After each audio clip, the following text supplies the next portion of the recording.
আসসালামু আলাইকুম ওয়া রাহমাতুল্লাহ। ভাই আমি ক গ্রুপ থেকে খ গ্রুপ থেকে প্রশ্ন করতে চাই। প্রশ্নটা হলো এই, ভাই আমরা সবাই নামাজ পড়ি, নামাজের নিয়তের পর কি কোন দোয়া পড়া লাগে ওই দোয়াটি আমরা শুনতে চাই। ভাই আপনি তো এরকম বলেন না, তখন যেটা বলছো সেটা বলেন।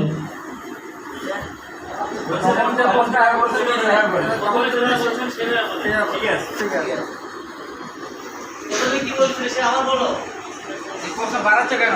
তখন যে প্রশ্ন একবার সেই প্রশ্নই করো।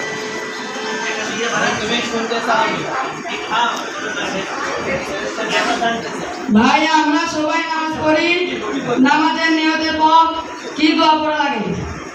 ভাই আপনি খুব সুন্দর প্রশ্ন করেছেন। এই প্রশ্নের উত্তর সবারই জানা উচিত, স্থান বলতে হয়।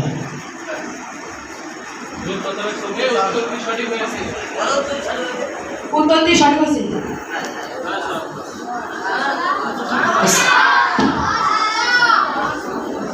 আসসালামু আলাইকুম ওয়া রাহমাতুল্লাহি ওয়া বারাকাতুহু। মাদানী গ্রুপ থেকে মাকি গ্রুপে একটি প্রশ্ন এই যে ডান পা দিয়ে বাইর হওয়া, আমি এই মাসালাটি পুরো শুনবো।